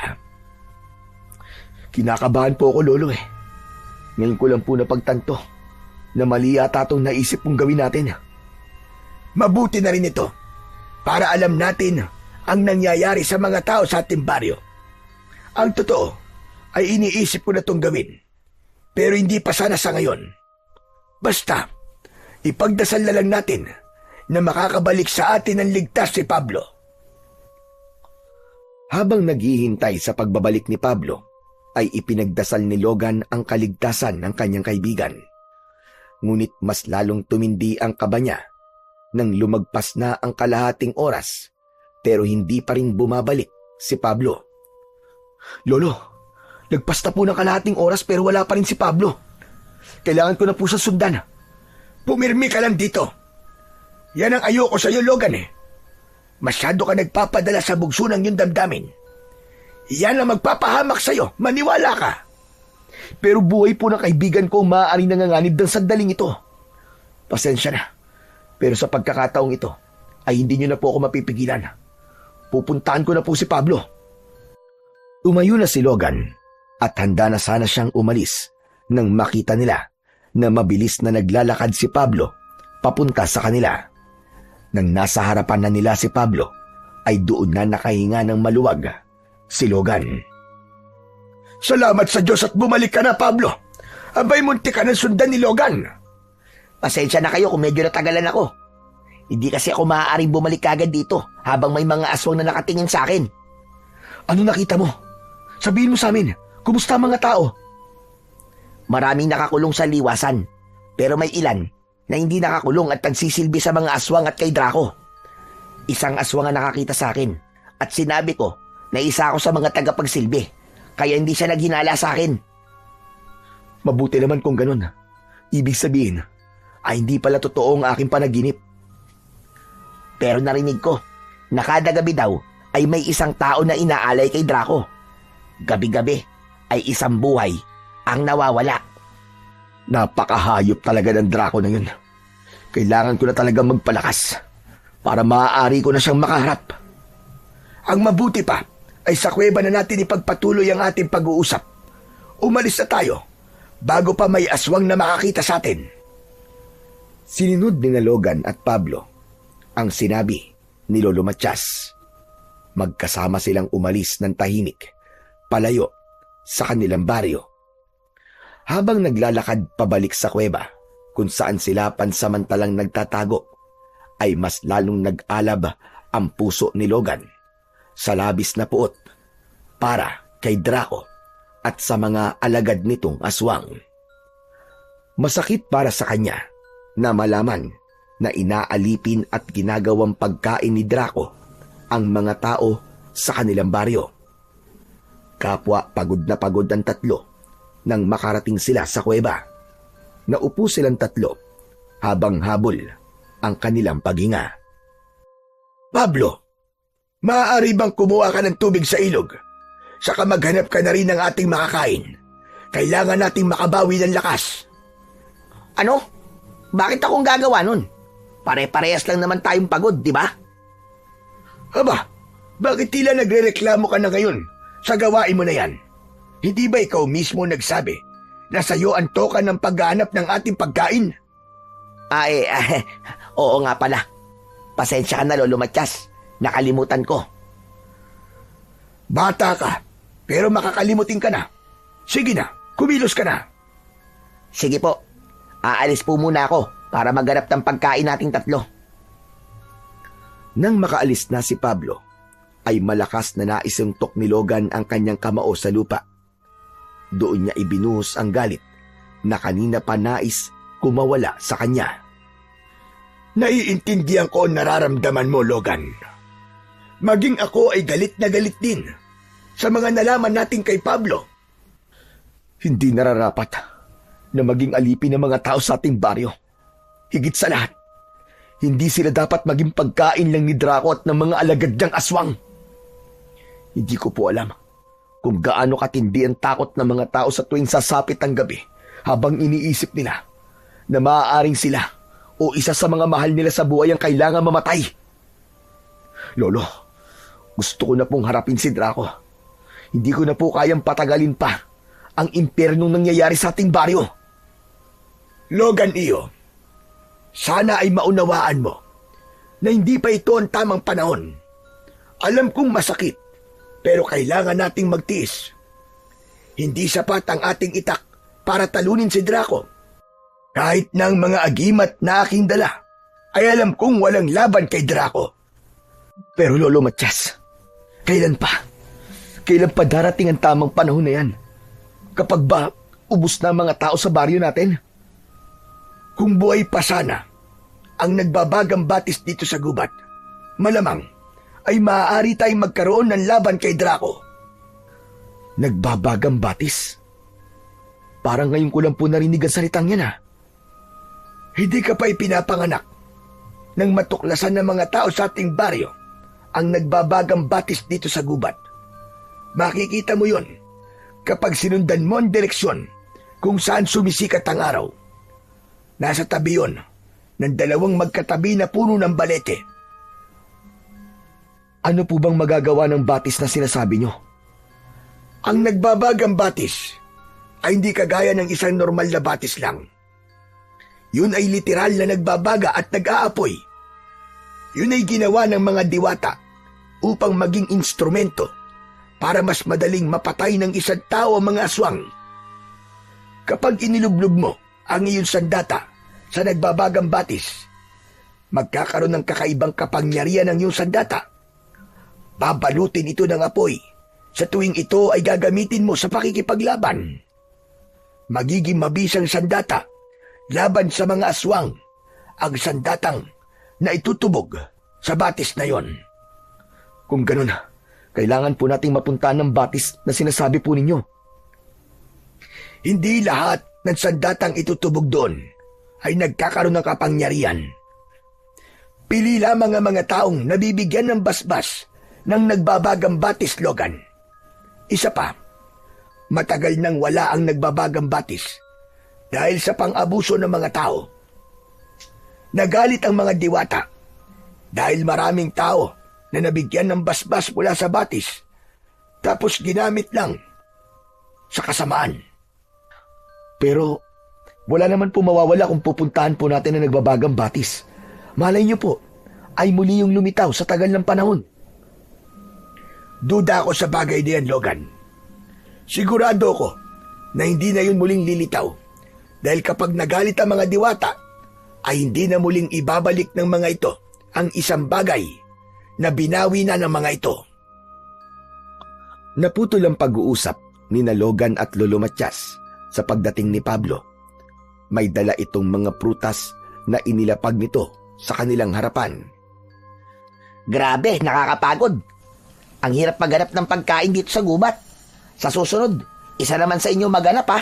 Hindi yung palaging ako na lamang ang inuutusan yung gumawa niyan. Bakit parang mainit yata ang ulo mo ngayon, Pablo? Ikaw naman palagi ang naghanap ng pagkain natin. Pero ngayon ko lang narinig na nagreklamo ka sa gawain na yan. Malamang, ako na nga ang sinabihan yung magtungo sa baryo. Tapos pagdating dito ako pa ang maghahanap ng pagkain. Lalo ka na, Logan. Kumilos-kilos ka naman sana. Hindi porke ikaw ang tinaguri ang pinakamahusay at magaling naman dirigma sa ating baryo magbubuhay-hari ka rito. Tama na yan. May grasya sa harapan natin. Ang mabuti pa ay kumain na muna tayo at mamaya ipag-usapan natin ang toka sa paghahanap ng pagkain. Lihim na napatingin si Logan kay Pablo dahil tila may napansin siya ritong kakaiba. Hindi niya matukoy pero parang may mali sa kanyang kaibigan ng sandaling yun. Pansamantala muna niya yung isinantabi at itinuon na lamang niya ang kanyang atensyon sa pagkain. Matapos kumain ay lumabas ng kuweba si Pablo. Naiwan naman doon sina Logan at Lolo Matias. Iniligpit ni Logan ang mga balat at buto ng mga prutas na kanilang kinain at itinapon niya yon sa labas. Nakita niya si Pablo na naglalakad palayo at wala siyang ideya kung saan yun papunta. Habang pinagmamasdan ni Logan si Pablo, ay naalala niya ang inasal nito kanina. Matapos yun, ay bumalik na siya sa loob ng kuweba at umupo siya sa tabi ni Lolo Matias. Lolo, wala po ba kayong napansin kanina kay Pablo? Alin? Yung pagiging arogante niya? Hindi ba't normal naman na sa kanya yon? Hindi ka pa rin ba sanay sa ugali ng kaibigan mo na yon? Alam kong ganun talaga ang ugali niya. Pero Lolo Matias, nagtataka lang po ko kung bakit parang galit siya sa akin. Gayong nagkaayos na po kami kanina. Tapos may mga sinabi siya na hindi tumutugma sa mga nangyari kanina. Gaya ng sinabi niya na tayo nagpapunta sa kanya sa baryo, pero ang totoo ay siyang nakaisip nun, di ba? Pati yung paghahanap niya ng pagkain. Hindi ba ilang beses na nating sinabi sa kanya noon na tayo naman ang maghahanap ng pagkain, pero palagi niyang sinasabi na siya na lang ang pwedeng gumawa nun kasi yun lang ang ambag niya. Hindi po ba nakakapagtaka yun? Oo nga no. Dahil sa mga sinabi mo na yan, ay napagtanto ko ang bagay. Nakataka-taka ngayon kay Pablo. Pero baka naman sadyang napagod na siya. Hayaan na lang muna natin siya at panigurado kapag nakapagpahinga na yon, ay magiging maayos na ulit ang kanyang pag-iisip. Inisip na lamang ni Logan na tama si Lolo Matias. Ngunit may parte pa rin ng utak niya ang nagsasabing may mali at may kakaiba kay Pablo at tila nais niyang alamin kung ano yon. Maghapon na hindi nakita ni na Logan at Lolo Matias si Pablo. Hindi na nila ito hinanap dahil naiisip nilang baka nagpapalamig lamang ito ng ulo dahil sa nangyari kanina. Itinuon na lamang ni Logan ang kanyang sarili sa pag-iensayo. Nang matapos na siya, ay nilapitan niya si Lolo Matias na nakaupo sa bukana ng gubat. Lolo, Kanina pa po wala si Pablo ah. Saan na kaya nagpunta yun? ay nako. Ewan ko ba sa kaibigan mo na yon. Ang mabuti pa siguro ay hanapin ko na siya at malapit ng dumilim. Teka, ako na lang po. Ako na maghahanap sa kanya. Dito na lang po kayo. Sigurado ka ba? Hindi ba't pagod ka dahil kakatapos mo lang na magsanay? Kaya ko pa po, Lolo Matias. Sanay na po ang katawan ko sa pagod. Abay sige, ikaw na maghanap kay Pablo at ako na lang muna ang maghanap ng pagkain natin para mamaya. Mag-iingat ka, Logan. Kayo rin po. Aalis na po ako, Lolo Matias. Tinahak ni Logan ang direksyon kung saan niya nakita na pumunta kanina si Pablo. Makalipas ang ilang minutong paghahanap kay Pablo, ay bigo pa rin siyang makita ito. Hanggang sa bigla na lang bumalik ang pakiramdam niya na may mali kay Pablo. Napahinto siya sa paglalakad upang makapag-isip ng maayos. Hindi. Nakapagtataka talaga kung bakit bigla na lang naging ganun ang ugali ni Pablo. Ayos na kami. Ang ganda pa ng pag-uusap namin. Tapos bigla na naman siyang bumalik sa dati niyang ugali. May nangyari kaya habang naroon siya sa baryo kanina? Patuloy na nag-isip si Logan hanggang sa naisip niya na magtungo sa kanilang baryo. Hindi niya alam kung bakit kailangan niyang magtungo roon, pero tila may boses na nagsasabi na kailangan niya roon bumalik dahil doon niya malalaman ang kasagutan sa mga tanong na gumugulo sa kanyang isipan. Mag-isang naglakad si Logan papunta sa kanilang baryo. Minsan ay tumatakbo siya para mas maging mabilis na makarating siya roon. Kapag nakakaramdam na siya ng pagod, ay saka lang siya muling naglalakad. Gabi na nang makarating si Logan sa bukana ng gubat. Umikot siya sa gilid ng baryo at nagpunta siya sa tabi ng liwasan. Nagtago siya sa likod ng isang puno at doon niya nakita ang mga taong nakakulong doon. May nakapalibot na mga kawayan sa paligid ng liwasan at yun ang nagsisilbing harang upang hindi makalabas ang mga taong nakakulong roon. Nakakaawa naman sila. Halatang hindi sila pinapakain ng maayos. Inisa-isang tignan ni Logan ang mga taong nakakulong sa liwasan. Bigla siyang nanlamig nang makita niya na isa sa mga nakakulong doon ay si Pablo. Nakasandal yun sa harang na kawayan. Puno yun ng sugat sa katawan at bakas sa muka. Ang labis na panghihina. Anak nang, kaya naman pala hindi na siya nakabalik kasi nahuli siya ng mga aswang. Ano naman kayang ginawa niya at nahuli siya? Hindi talaga siya nag-iingat kahit kailan. Tinignan ni Logan ng mabuti ang paligid. Wala siyang nakitang kahit isang aswang na nagbabantay sa kulungan. Marahil ay masyado ng tiwala ang mga aswang na walang mangangahas na tumakas sa mga taong naroon dahil sa labis na takot.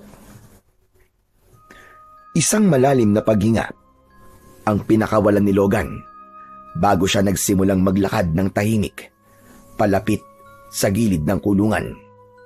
Nang may mga taong nakakita sa kanya, ay agad siyang sumenyas na huwag maingay ang mga ito. Nakuha naman agad ng mga tao ang ibig niyang sabihin, kaya walang kahit isa ang nag-ingay. Lumapit si Logan sa tabi ni Pablo. Kinalabit niya ito sa balikat at nang lumingon ito sa kanya, ay nanlaki ang mga mata nito. Logan, salamat naman sa Diyos at pumunta ka rito. Huwag kang maingay. Baka mamaya may aswang na makarinig sa atin eh. Ano ba nangyari? Paano ka nahuli ng mga aswang? Nahuli nila ako nung nagpunta tayo rito kaninang umaga sa baryo. Ano? Teka. Paano nangyari yun? Kasama ka pa naming umalis dito kanina. Hindi ako ang kasama niyong umalis kanina, kundi si Draco. Hindi ko alam kung paano niya nagawa yun pero kinopya niya ang itsura ko. Pesteng aswang yun. Marunong na siyang manggaya ng anyo ngayon.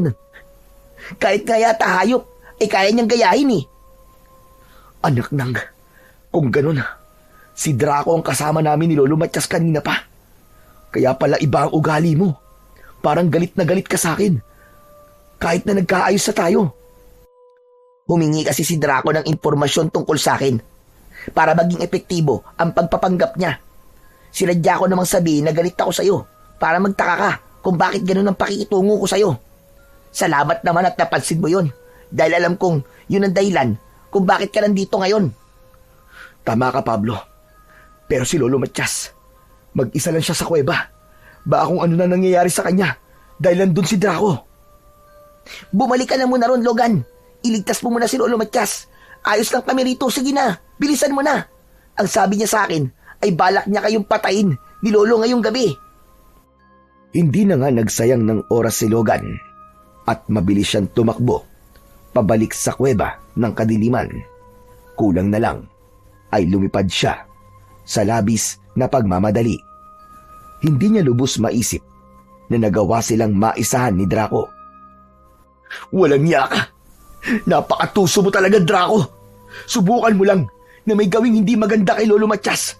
Makikita mo kung sino talaga ako. Matapos ang halos isang oras, ay patuloy pa ring tumatakbo si Logan. Tila hindi siya nakakaramdam ng pagod dahil ang tanging nasa isip niya ng mga oras na yun ay ang kaligtasan ni Lolo Matias. Malapit na siya sa kuweba ng kadiliman nang mapahinto siya dahil nakita niya si Lolo Matias sa kanyang unahan. Habol ang paghinga na lumapit si Logan sa matanda at hinawakan niya ang magkabilaan nitong balikat. Lolo Matias, kamusta po kayo? Hindi po ba kayo sinaktan ni Draco? Ano ba sinasabi mo? At bakit naman ako sasaktan ni Draco? Hindi ba't nandun siya sa baryo? Kasama po natin siya rito sa gubat. Nilinlang niya po tayo. Teka, hindi kita maintindihan, Logan. Ipaliwanag mo nga sa akin ng maayos ang sinasabi mo. Lolo Matias, ganito po kasi ang nangyari. Ang totoo, nahuli ni na Draco si Pablo nung magpunta tayo kanina sa baryo. Ginaya ni Draco ang itsura at anyo ni Pablo at siyang sumama sa atin pabalik dito sa kuweba. Balak po ni Draco na patayin tayong dalawa ngayong gabi. Ano ka mo? Totoo ba yan sinasabi mo? Saka, paano mo naman nalaman ang lahat ng yan? Bumalik po ako sa baryo at doon ko nalaman na isa si Pablo sa nakakulong sa liwasan. Sa kanya ko po nalaman ang lahat. Kaya bumalik po kaagad ako rito dahil nag-alala po ako sa inyo kasi baka kung anong ginawa sa inyo ni Draco. Si Pablo ay si Draco po pala. Nakita niyo po ba siya? Hindi pa siya bumabalik simula nang umalis siya kanina. Hindi ko rin alam kung nasaan siya ngayon. Lolo, kapag nakita po natin si Draco na nagpapanggap na si Pablo, ay huwag niyo pong ipapahalata na alam na po natin ang totoo. Pero sa ngayon, ay isang bagay lang po ang naiisip kong paraan para matalo natin si Draco. Ano ang paraan na naiisip mo? Ang nagbabagang batis po. Alam ko pong sinabi niyo sa akin na wala na ang batis na yon. Pero gusto ko pa rin pong magtungo doon. Gusto ko masiguro kung wala na ba talaga yon. Yun lang po ang paraan para maging makapangyarihan ng aking itak. Para kahit mahina pa ang aking katawan, ay magagawa ko pa rin paslangin si Draco. Kung yan ang gusto mong gawin, ay hindi na kita pipigilan, Logan. Sige na, magtungo na tayo ngayon sa nagbabagang batis. Hinanap ni Logan kung nasaan ang silangan at saka sila nagsimulang maglakad ni Lolo Matias papunta sa sinasabi nito na nagbabagang batis. Kahit walang kasiguraduhan ang lakad nila kung naroon pa rin ang naturang batis, ay nais pa rin magbakasakali ni Logan. Sandali lang, ano pala nagtulak sa'yo para magtungo sa nagbabagang batis bukod sa kagustuhan mong talunin si Draco? Nakita ko po kasi ang kalagayan ng mga tao sa baryo natin. Sobra po akong naawa sa kanila. Napakarami po sa kanila ang payat na at nangingina. Sigurado po ako na hindi sila pinapakain ng maayos doon at sinasaktan pa. Hindi ko na po kayang patagalin ang paghihirap nila. Sa sandaling mailublob kong itakbo sa nagbabagang batis, ay naniniwala ako na mapapatay ko na po ang hayop na si Draco. Sandali, bakit mo naman kailangang ilublob ang iyong itak sa nagbabagang batis? Ano? Teka, nakalimutan niyo na po ba? Hindi po ba ang sabi niyo sa akin ay kailangan kong ilublob sa nagbabagang batis ang aking itak upang maging makapangyarihan to? Ano po ba nangyayari sa inyo, Lolo Matias? Ay, oo nga pala, no. Nakalimutan ko. Sinabi ko nga pala sa iyo yun. Pasensya ka na. Sa dami ng mga nangyayari, ay nagiging makakalimutin na yata ako. Sana talaga ay magtagumpay ka sa pagpaslang kay Draco para bumalik na ang kapayapaan sa ating baryo. Mangyayari yan, Lolo. Mangyayari yan. Basta't manalig lang po tayo palagi sa ating Panginoon. Hindi na muna nag-usap sina Logan at Lolo Matias. Itinuon nila ang kanilang atensyon sa pagtuntun sa nagbabagang batis. Makalipas ang napakahabang paglalakad, ay nakita na ni Logan ang dalawang magkatabing puno ng balete. Sa unahan ng dalawang puno ay merong malalim na lupa na tila ba isang hukay. Lumapit sila roon. Nandito na po tayo. Yan na po ang dalawang puno ng balete na sinabi niyong palatandaan ng kinaroroonan na nagbabagang batis. Ngunit, nasaan na ang batis na sinasabi mo? Yang malalim na bahagi po ng lupa. Nararamdaman ko po na yan ang nagbabagang batis. Hindi po ba ang sabi niyo ay may mga diwatang nagbabantay dyan? Kailangan ko po sigurong makausap sila. Tumayo si Logan sa tabi ng palalim na lupa. Huminga siya ng malalim at siniguro niya na ang mga susunod niyang sasabihin ay mula sa kanyang puso. Mga diwata! Mga kaibigan diwatang nagbabantay sa nagbabagang batis. Nakikiusap ako sa inyo. Ibalik niyo ang nagbabagang batis kahit sa huling pagkakataon. Hindi ko to hinihiling para aking sarili, kundi para sa aming baryo na nawawasak dahil sa mga pesting aswang. Kailangan ko ang kapangyarihan ng batis upang magtagumpay ako sa aking layunin na muling maging malaya ang aming baryo. Sa ngalan ng bawat inosenteng buhay na pinaslang ng mga aswang at sa mga taong patuloy na umaasa sa akin, ay isinusumpa kong gagamitin ko ang kapangyarihan na ipagkakaloob niyo sa akin sa kabutihan. Nagulat si Logan nang bagyang gumalaw ang lupa. Animo ay lumindol. Sa gitna ng hukay na nasa kanyang harapan ay sumingaw ang makapal na puting usok. Bumulwak ang tubig Kasabay ng usok at sa isang kisap mata ay napuno ng tubig ang dating tuyong batis. Unti-unting kumulo ang batis hanggang sa tuluyan na yung nagbaga at nag-apoy. Hindi makapaniwalang napatingin si Logan kay Lolo Matias. Lolo, nagtagumpay tayo. Pinakinggan ako ng mga diwata. Ibinalik na nila ang nagbabagang batis. Huwag ka na magsayang ng sandali, Logan. Sige na, bilisan mo. Gawin mo na ang dapat mong gawin. Lumuhod si Logan sa gilid ng nagbabagang batis. Inilublob niya roon ang kanyang itak at naramdaman niya ang kakaibang enerhiya na gumapang sa kanyang katawan. Sigurado siya na ang enerhiyang yun ay mula sa batis. Nang iangat niya ang kanyang itak, ay labi siyang namanga sapagkat nagbabaga na rin yun at balot na yun ng apoy. Maraming salamat po mga diwatang nagbabantay sa nagbabagang batis. Salamat po talaga. Umasa kayo na magiging totoo ako sa mga ipinangako ko sa inyo. Gagamitin ko to sa kabutihan. Ipagtatanggol ko ang aming baryo laban sa kampon ng kadiliman. Lolo, tara na po. Hanapin na po natin si Draco.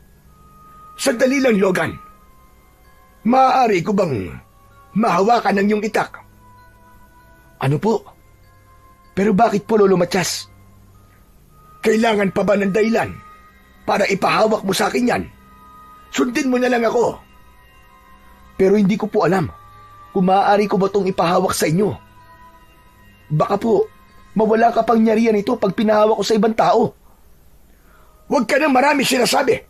Ibigay mo na lang sa akin ang itak. Nabigla si Logan sa pagsigaw na yon ni Lolo Matias. Kilala niya ang matanda na kahit gaano katindi ang emosyon nito, ay hindi nito nagagawang sumigaw. Nang sandaling yon, ay nagkaroon siya ng duda kung si Lolo Matias nga ba talaga ang kanyang nasa harapan. Bakit ba hindi ko napansin kagad kanina? Huwag ka na magpanggap, Draco. Alam kong hindi ikaw si Lolo Matias. Isang malakas na tawa ang pinakawalan ni Lolo Matias. Biglang nagkulay pula ang mga mata nito at doon na ito nagsimulang magbago ng anyo. Sa isang iglap ay naging si Draco, si Lolo Matias. Ngayon, ibigay mo na sa akin ang iyong itak. Magagamit ko yan sa aking pakikipaglaban. Huwag kang mag-alala, dahil kapag ipinagkaloob mo yan sa akin, ay pakakawalan ko na ang mga tao sa inyong baryo. Hindi ako tanga para maniwala sa mga sinasabi mo.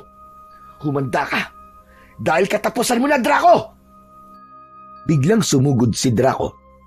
Tinaga ito ni Logan, pero mabilis na nakaiwas ang aswang. Nagpalitan sila ng pag-atake hanggang sa isang malalim na hiwa ang tumama sa dibdib ni Draco. Sumirit ang maitim na dugo nito, ngunit hindi pa rin ito bumagsak. Bagkus ay lalo pa itong nagngalit at tumitig ng masama kay Logan. Umatras ng bahagya si Draco. Hindi ako nagpakahirap para makatakas sa kuweba ng kadiliman para lang mapatay ng isang kagaya mo. Ang pamilya mo ang matagal ng tinik sa aking lalamunan, kaya sisiguraduhin ko na kahit may makapangyarihan kang itak, ay hindi ka magtatagumpay na paslangin ako.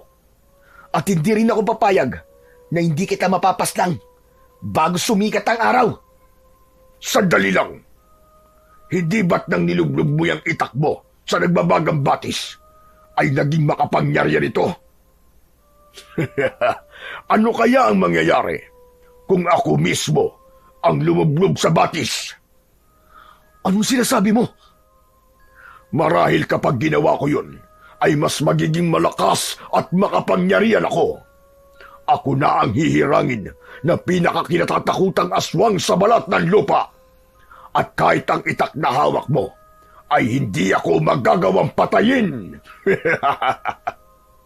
Nababaliw ka ng hayop ka. Oo, baliw ako. Baliw na baliw ako sa kapangyarihan. Ngayon, tignan natin kung magagawa mo pa akong patayin sa aking gagawin. Nagimbal si Logan nang biglang tumalon si Draco sa nagbabagang batis. Mabilis itong nilamon ng batis at napatulala siya ng ilang segundo sa ginawang yun ni Draco. Biglang kinabahan si Logan.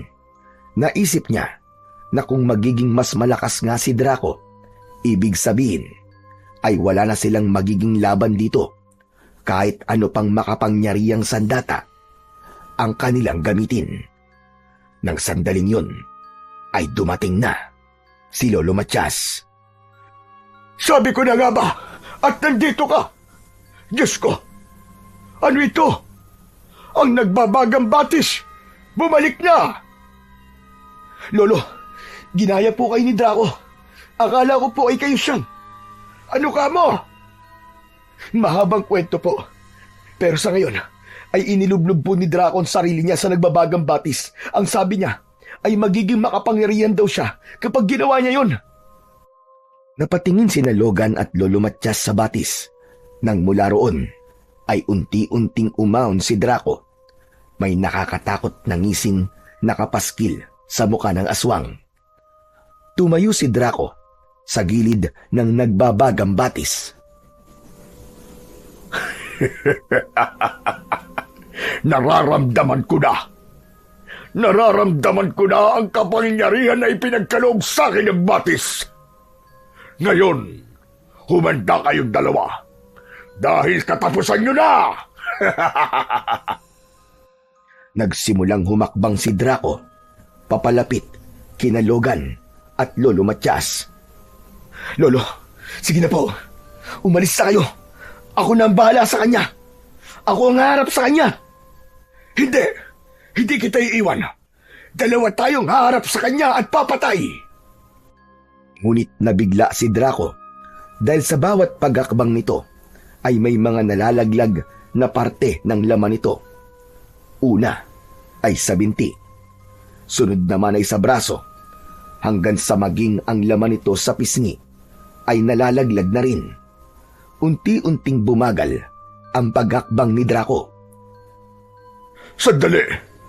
Ano to? Ano to? Ano nangyayari sa akin? Hindi maaari ito! Hindi mo ba alam na tanging sandata lamang ang maaaring ilublob sa nagbabagang batis? Tignan mo nangyayari sa iyo ngayon. Dahil sa kasakiman mo, sa kapangyarihan, ikaw mismo ang nagtulak sa sarili mo, sa iyong kamatayan. Sinubukan pan lumapit ni Draco kina Logan, pero biglang nagliyab ang katawan nito. Umalingaw-ngaw ang sigaw ni Draco sa buong kagubatan. Maya-maya pa ay bumagsak na ito sa lupa habang patuloy yung nilalamon ng galit na apoy. Lolo, nagtagumpay tayo. Wala na. Patay na po si Draco. Tama ka. Nagtagumpay tayo. At siya ang pumatay sa sarili niya.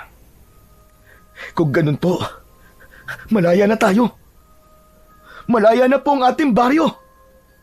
At yun ay dahil sa katapangan mo, Logan. Alam ko na kahit ang nagbabagang batis ang pumatay sa kanya, ay malaki pa rin ang naging bahagi mo sa tagumpay na ating nakamit. Hindi lang po ako, Lolo, kundi maging kayo rin po ni Pablo. Hindi po ako magiging matapang kung hindi ko kayo kasamang dalawa.